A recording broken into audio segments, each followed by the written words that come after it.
Hello and good afternoon, everyone. Friday afternoon here, the last day of the month, February 28th. I don't know how we got February 28th so fast, but we're here. My name is Scott Lurie with the Hard Money Co. I'm joined with Steve, who is going to help us moderate We Fund Deals. We're going to talk about some pretty cool topics today, Steve. Yep.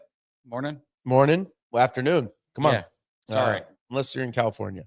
So we're going to get started here. We've got a couple inquiries as it relates to some topics of discussion on transactions that have come in over the week. As we have shared in the past, this is an open forum. If you have any topics or discussions you'd like to share with us, the viewing audience, please feel free to jump in. All of these are recorded and will be shared with the our YouTube channel. So the hardmoneyco.com. So feel free to jump into that at any time. And so with that, Steve, we have a couple of interesting topics that have been shared with us. Let's get into the first one. Yeah, no problem. So we get a lot of different kind of topics and discussions, as you know, throughout the week. So I just wanted to cover a few of them. So we had a borrower that's getting ready to close and title came back with issues, which seems to be pretty common for us. Sure. Do you have any tips to avoid those said issues or ways that they can potentially catch those issues quicker? Yeah, that's a really good question. And we see a lot of title issues that happen on very particular types of transactions. So these are usually transactions that investors or family members have chosen to quit claim deed throughout the process rather than using title to close on transactions. And those usually present judgments that have attached at any one time to one of the owners who was of record at the time of ownership. Tax issues that always show up. There's also a lot of ownership, who owns what and how, which is pretty fascinating. I've been involved in real estate for 20 years, and I've always done it the right way, right? And so when you describe like the book of real estate, what's the right way? The right way is every time you do a transaction, you need to obtain a title report, which allows you to understand what is on title, what are the exceptions, and then clear those exceptions so you can get to what is an owner's policy that is insurable. Sure. There are a lot of people that feel as though they trade real estate like they might trade baseball cards. And what happens is, though, right, when you think about it, is if I convey to you, Steve, through a quitclaim deed property, and you give me $15,000 in cash, let's just use that as a scenario. Sure. You don't know what's on title, right? Because you, at this point, have paid $15,000 for something, which that something is a quitclaim deed. It's not insurable. It's just a quitclaim deed, which just conveys from me to you. And then now you're entitled. And if you go and sell it to John Smith is entitled, and maybe John Smith pays you $25,000. So if from the time that I owned it till you became the owner of the quitclaim deed, if I had a judgment pop up, guess who pays that judgment? Me. You. Well, actually, John Smith. At the end of the day, right? Yep. And so now John Smith tries to sell it to Mary Smith, and Mary Smith is a responsible real estate investor. And Mary says, I'm going to go pull title. And they pull title because they want to take possession. And when they want to take possession, title comes up and it says, Scott Lurie has judgments. And John Smith says, who's Scott Lurie? And Steve says, I don't know. I met him at a bar one day and he gave me a property he was looking to sell and I gave him $15,000 for it. Okay. Have you talked to Scott? I haven't seen Scott in 15 years. I haven't seen Scott in 10 years. I don't even know where Scott is anymore. So Mary says, well, title is requiring you to John Smith, who's selling it to Mary Smith, to pay for the judgments of Scott as well as Steve, because Steve also had some judgments that are attached to the property. And so those chain of titles, right, are so critical as you think about how you buy real estate, because when you buy real estate, I always encourage you to make sure you pull title and get an owner's policy. Yes, it costs $500, but it saves you so much money at the end of the day. So much. It could cost you $1,000. It costs you whatever the owner's policy costs. Sure. But if you're buying something that is either not yours or something that has liens on it that you have to become obligated to, you're not really buying anything. You don't have the opportunity to determine if the value is good or not, or the consideration of the money you're paying gets you what you want. So title, we see a lot of title issues because a lot of people engage in real estate like baseball card trading. Oh, I've got a whatever card, I'm going to flip it. Yep. And when they flip it, they're in a position where they say, holy smokes, I got the car. And you ask all these questions, right? What happens every time? Like, where did you meet John Smith or Scott? And they say, oh, I met him at a bar. I met him at Home Depot. I met him over here. He owed me money. He gave me this deed. Like, yeah, you didn't really get much. You got nothing much for consideration. And in some municipalities, if you were to buy a property and that property has violations, the city will come after you personally as the owner, the registered agent of that property. So be very, very careful as to how that looks. Okay.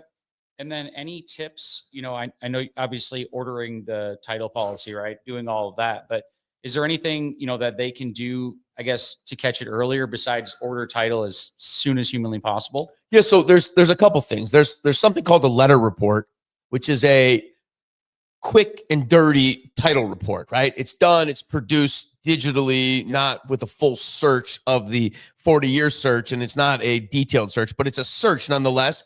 Usually they cost $75 to $150. And so sometimes when I'm looking at a deal and I'm concerned about title, I'll fire off an email to one of my contacts and say, hey, contact, can you please order me a letter report?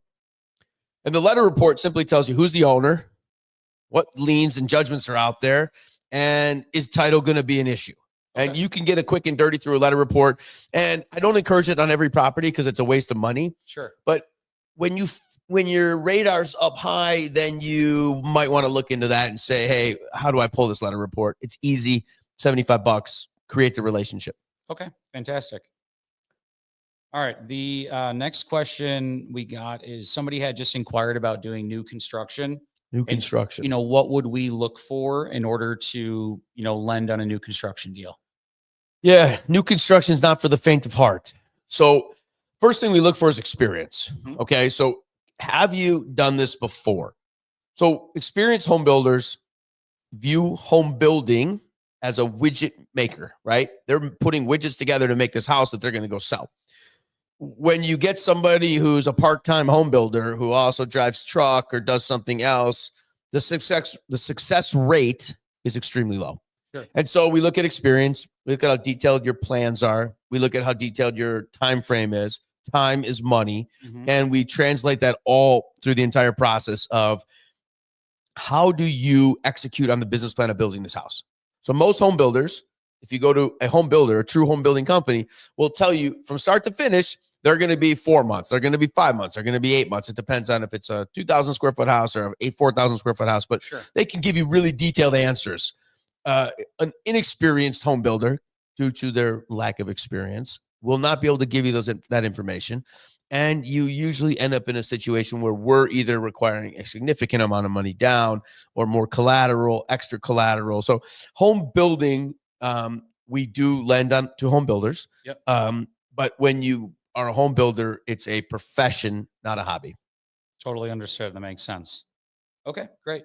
And then we had another scenario. Somebody was looking at buying their next flip, and there was a tenant in the property. And just, I guess maybe a couple of tips on the best way to handle that. And the best way to try to kind of move forward with it. Yeah. So tenancy is an interesting process. Usually in a distressed sale, you get what you get and you're paying for what you're getting, which sometimes is a tenant, right? Yep. So you put someone as a tenant in there. If you're doing a fix and flip, you probably need that tenant out as fast as possible. If you have a plans for the tenant to be out today, you close today, you go to the house. Hey guys, hope you're moving. And they're like, we have no intention of moving. You just got punched in the face. Yeah. Because your whole game plan is now in a different direction. So you have to, there's several things you can do as mitigators, right? You can require a walkthrough with the tenant being out prior to you closing. I'd advise that if your business plan is a fix and flip, you need the tenant out. Have the burden not be yours. Have the burden be that of the sellers, and write that in the contract. Seller must have property vacant at the time of purchase. We will do a walkthrough, and you should walk through the property 1 minute before you go to the closer. That's it. I'm going to go to the closing at 2. Walk through the property at 1:30. Sure. It's a really quick walkthrough. You already know what the place looks like. You just got to make sure the tenant's out of there. If you're buying a rental portfolio, which sometimes people's strategy is we're going to buy a rental portfolio. You want to know who the tenant is. So did the previous owner run a background check? Do they have an application? Do they have a lease? What's been their payment history? Sure. All of those things are important because that's how you run your business. So if I were to be in the scenario and I was keeping the tenant, I'd want their application. I'd want their background check. I'd want to understand if they pulled credit, what their credit report is, what's their payment history. Do they have a ledger? Is the ledger professionally done or is it written on the back of a napkin? Because you see scenarios all the time. Oh yeah, I just moved. I'm a tenant here. How long? When your rent's due? Oh no, I prepaid for the next 5 years. You're like, really? Yeah. And those battles at the end of the day are very hard in the court of law, Sure. and they can really harm a potential investor landlord tenant relationship. It can get nasty. It doesn't happen often. Most people are reasonable people at the end of the day. But when you get to unreasonable, you end up in a scenario that is very disturbing. Sure. No, I think that's good advice for sure. And that actually kind of goes right into one of our last questions here, which was we had a client that was considering, starting an investment portfolio or doing fix and flips. What are, I guess, a couple of things? Do you have any opinions on which way to go? Maybe what to look for if you're going to be doing the investment versus the flip? Yeah, so I've done both. I do both. I have a tenant portfolio that produces cash flow. I also fix and flip houses. I do both. I look at opportunity.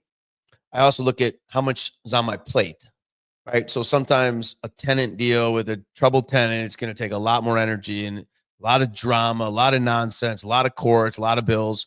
So I might make sure that tenant's, either out or I'm not buying that property. Yep. Conversely, sometimes I'm buying a building because I want the income. So I'll buy a duplex or I'll buy a single family home that's cash flowing for the purpose of exactly that, the cash flow. Yeah. And then I have to invest my time and energy under my inspection or due diligence period to make sure that the tenant's good. You can do tenant interviews, which is an important step so people say, well, what is a tenant interview? Yeah, please.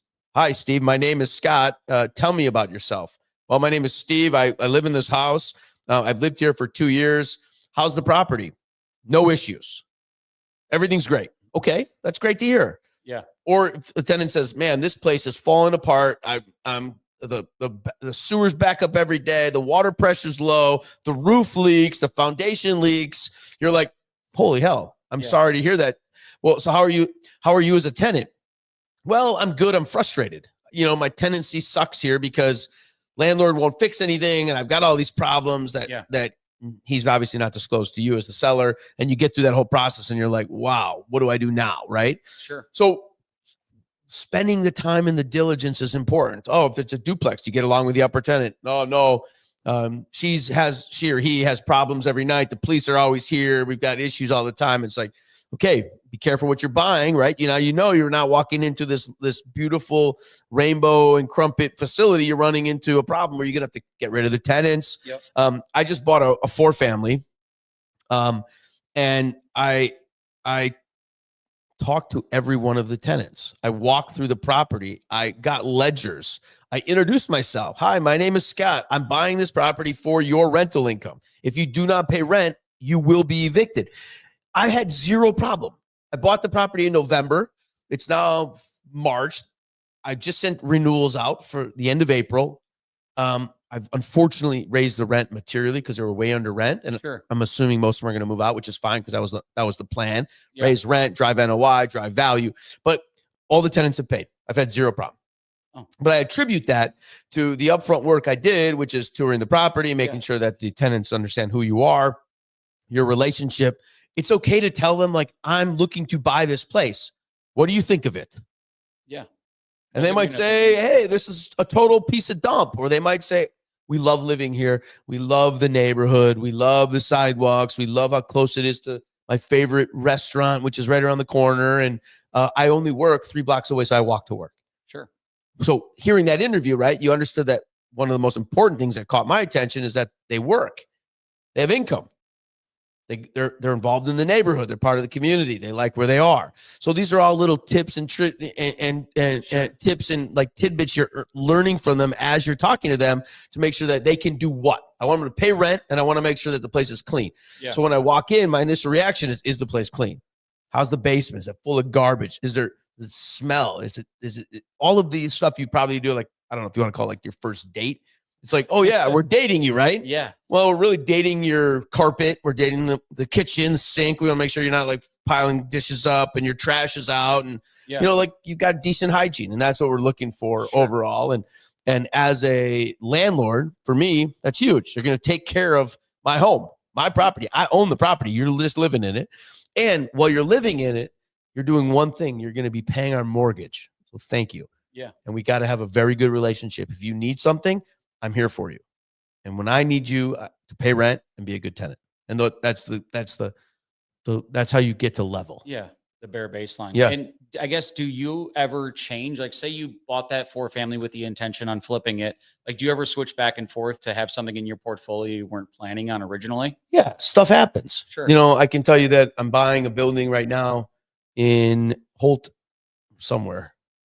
I'm buying a building, and that building, I'm going to sell the building, I think.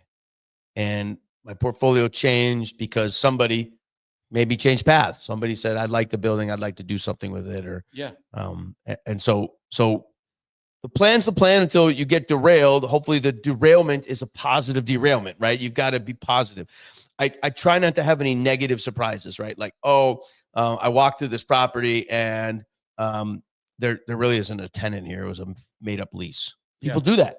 Or the person that was living there doesn't really live there. And the lease is fake. Or the tenant's living there, but he has no intentions of paying you. Yeah. Those things can derail a plan every single day. You got to be very, very mindful of the plan and execute on your business plan and be a good person. At the end of the day, being a good person, being a good landlord, being a responsible landlord really helps you execute on the landlord side of the plan. Awesome. Yeah. Well, yeah, that's what we got today. But wonderful. Thank you for the answers. Yeah, these are great tidbits. You know, as you said, we fund deals. We look at hundreds of deals every month. These questions come from our deal flow. Yep. If you have a question you ever want to submit, feel free to do so into the chat of the comment section, or obviously reach out to us here at the Hard Money Co. We fund deals. We love supporting the investment community. Thank you, Steve, for helping us moderate today. And thank you to our team at F Street. And I hope everyone has a great last day of February. And March is a new month. Let's make sure it's all successful for everyone. Thank you, guys.